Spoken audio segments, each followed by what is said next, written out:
Looking at the figure slowly descending right in front of him, Hanju hurriedly and respectfully shouted, "Your Majesty!" The Heavenly Emperor, of course, didn't pay too much attention to the small details, only indifferently reminding him, "You don't need to bow, for I am only a projection now." But in reality, he was already looking at Hanju with eyes full of scrutiny, secretly evaluating him. How strange! Why is this kid's concealment technique so powerful? Hanju was indeed trembling under those narrowed eyes, sweating profusely. He thought to himself, why does the Heavenly Emperor have such an expression? Did I offend him by sending Suchi to the immortal world?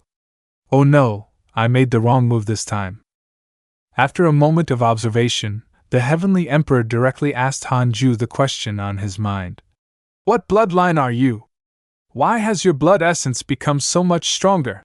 Hanju was still tense and quickly replied, Thank you for your concern, Your Majesty. I don't know what bloodline I am. It's just that my blood essence has indeed become significantly stronger recently. In reality, he was secretly thinking, I can't tell him about the Hongming's spiritual body, it's too difficult to explain. All of his expressions and his stammering were, of course, observed by the Heavenly Emperor. He hadn't expected this kid to be so highly guarded. He asked casually, So, are you going to the peach banquet? Hanju quickly declined. I actually don't want to go, I fear trouble. Then he hesitated. But if Your Majesty wishes for me to go, I naturally cannot refuse. Right at that moment, the system notification in his mind rang out. The Heavenly Emperor's favorability towards you has increased. Current favorability is 4 stars. The Heavenly Emperor, now with increased favorability, spoke more casually, and he even deliberately let out a hearty laugh. Forget it. If you don't want to go, then you don't have to. I'll just have Tai Bai personally bring you Peach of Immortality. Hanju, of course, had to smile and respectfully reply, Thank you for your support, Your Majesty. If there is ever anything you need of me in the future, please instruct me. The Heavenly Emperor was very satisfied. Finally, I can leave relieved. Very good. If there's nothing else, I shall return. But just as he turned his back and took a few steps, he sighed loudly, as if deliberately mourning deeply just for Hanju to hear. Sigh, if only the Grand Divine General also understood the principle of returning favors like you, it would be great. Hanju was stunned upon hearing this, his face blank as he wondered, what does the Heavenly Emperor mean by this? Does the Heavenly Emperor have a conflict with the Grand Divine General, or is he deliberately mocking me? Unable to contain his inquisitive nature, he cleared his throat and asked the Heavenly Emperor directly. Isn't the Grand Divine General the Heavenly General with the greatest merit in the Heavenly Court? Why would he? But before he could finish his sentence, the Heavenly Emperor stopped and seriously replied.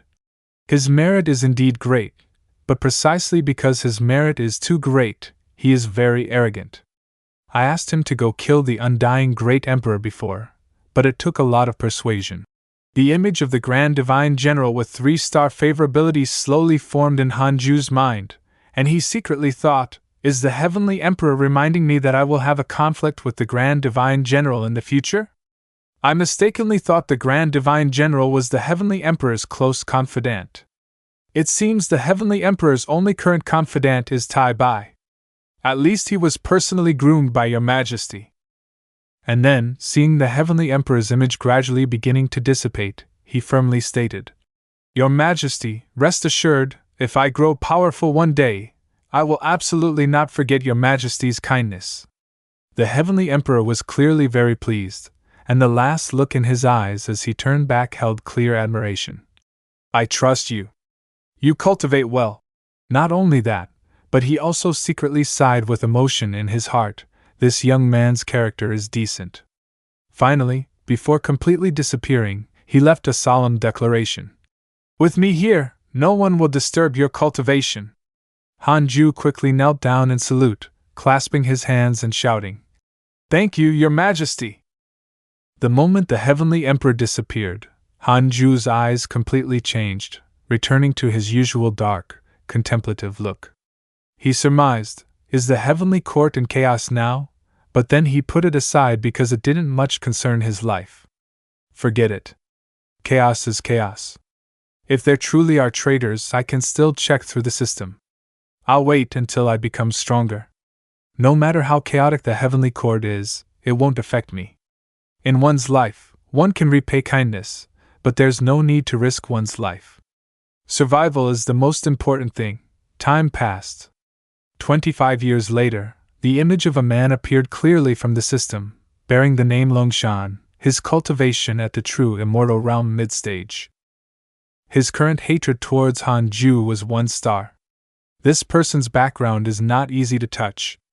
He is the son of the Heavenly Emperor, possesses the true dragon bloodline, inherited the legacy of the Heavenly Dragon Great Emperor, a rare heavenly talent throughout the ages, with inherent power to kill enemies across realms, respects the strong, and cherishes talents like you.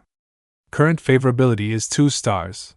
Han Ju read intently, his eyes gradually becoming sly, and he chuckled, continuing to sigh with emotion. Longshan wants to step into the profound immortal realm before me? How dare you even think you can do that? In reality, I have already stepped into the 6 paths true immortal realm late stage. Han Ju consciously shouted a sentence to remind himself that it was time to be proactive. That night, he decided to bury himself under his blanket and thoroughly research all the information he needed to update. First, according to the rule Han Ju set for himself, being proactive means using the Book of Misfortune to curse his enemies. He must perform this ritual once every 10 years to guard against those who might recklessly dare to cause trouble for him. He briefly scrolled through his circle of friends. A dense stream of text appeared on the system panel, making Han Ju's head spin. Looking at the constantly loading panel, he sighed. I can't believe everyone has been living so actively while I just took a short nap. Those with innate destiny are fiercely competing, forcing each other to constantly become stronger. Then he speculated, could the previous sudden surge in the Crimson Cloud Realm's fortune be related to them? Now the Heavenly Tao Talisman has a shortcut to view the myriad worlds ranking, making the search much faster. Suddenly, the flood of information that was loading became clear, and Han Ju's face went blank, his head swimming. What? The Crimson Cloud Realm is ranked 3012? An increase of over 1000 ranks? Unbelievable! Why did the ranking increase so much? He raised his hand and channeled a bit of spiritual power. A blinding light immediately appeared. Han Ju was slightly startled and exclaimed, Something's not right. He immediately used the Heavenly Tao Talisman to check. Could someone be secretly playing tricks on me? Why are there so many powerhouses appearing in this world? Mu Rongqi, Fang Liang, Ma Fuqiu, Zhu Fan, and Huang Jihao are strong, but they are still far from being the strongest under heaven. Especially in the list of the 100 strongest cultivators under heaven, only 3 people, Mu Rongqi, Ma Fuqiu, and Huang Jihao, were listed, and their ranks were all outside the top 90. The majority of the top-ranked cultivators came from the major holy lands. The Heavenly Immortal Manor alone had nearly 20 people on the ranking. Han Ju secretly wondered, after Ji Xianxian ascended, the Heavenly Immortal Manor actually flourished even more. And then, he seemed to finally understand why. In front of the bustling capital city, a scruffy-haired beggar old man was constantly promoting his product with an impossibly cheerful expression. For just 999 gold coins, it will lead you to the path of glory. Following that, countless people bought it to study and compete in cultivation. Han Ju was so shocked by the sight of everyone striving to level up that he could only vigorously tug at his 2 sideburns to force himself to calm down. His mouth widened as he shouted, Stop the internal competition! Stop the internal competition! If this continues, the Crimson Cloud Realm will enter the top 3000. But as he slumped, he could only console himself. Oh well, forget it. The cultivation world should be vibrant. Perhaps diverse development is the correct path. If I were truly forced to stop them from cultivating, it would not only be dereliction of duty but also too petty. The grand trend cannot be reversed. The Crimson Cloud Realm will sooner or later be exposed to the cultivators of the upper realm. Amidst the dazzling sunlight of a fresh summer day, he told himself that he should also raise everyone's Dao cultivation level a bit. On this side. After returning, he began to announce a few important things to the disciples, grand disciples, and subordinates in front of him. However, everyone before him looked bewildered, their eyes unfocused. Hanju paid them no mind and began to preach. The great era is approaching. I have summoned you all here today, firstly, to give everyone a chance to speak with one another. The shifty eyes continued to follow the movement of someone. In this chaotic era, opportunities arise everywhere. The depth of each person's Tao cultivation will directly determine their aptitude and their ability to seize opportunities. Today, I want to preach the Tao to assist you all.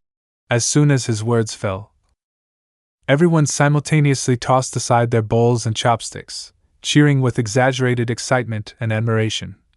Thank you, Master! Thank you, Shifu! Thank you, Ancestral Master! A celestial being preaching the Tao, for mortals, that is an immense opportunity. No more talking. Let the preaching begin. The great era is vast, the tribulation fire is blazing, celestials are competing, and 10,000 demons are vying for supremacy. This is the law of the Tao's operation, the inevitability of destiny. Outside, the sunlight began to shine brightly upon a peaceful and beautiful area. There is a saying, the intelligent hear good things and diligently follow them, the mediocre hear good things and sometimes remember. Sometimes forget, the utterly foolish hear good things and laugh loudly, considering it nonsense. Know that while cultivation levels vary and innate talents differ, the key to breaking all shackles lies in the intent of cultivation. A year later, the sermon was unexpectedly still going on. No wonder some individuals couldn't help but doze off in their seats. Everyone was sitting upright, listening to Hanju recite things that, despite their best efforts, they couldn't fully comprehend.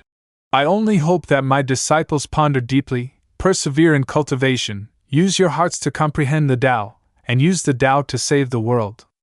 In the competition of the great era, achieve the true self and attain the unsurpassed Tao fruit. After a while, his disciples woke up from their drowsiness, yawning widely. Xu Mingyue, especially, rubbed her eyes sleepily and said in a groggy voice, have we all been asleep for so long? Up there, Hanju had almost preached himself into enlightenment. He finally looked up and concluded with a refined final sentence. This is all I can do. When finished with cultivation, if you wish to return to your original position, simply silently recite the words return to the ruins in your heart. As soon as he finished, a fair, delicate hand gently tugged at his robe, and a soft voice spoke up. Husband, I want to talk to you for a bit. Let's go inside.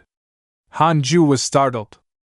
He turned around, eyes wide, and asked his companion, Why did you wake up so early?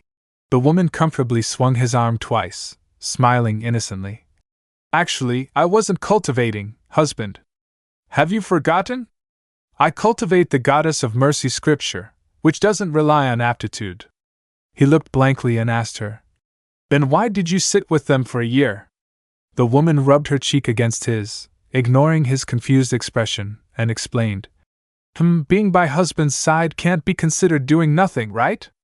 Husband, why have you become even more handsome lately? I truly adore you. Being physically affected like this, Hanju could only inwardly sigh. Why is she becoming more and more like this? But when her hand grabbed his collar and pulled him away, he could only tell himself, oh well, letting go a little occasionally is good, to prevent issues with my state of mind.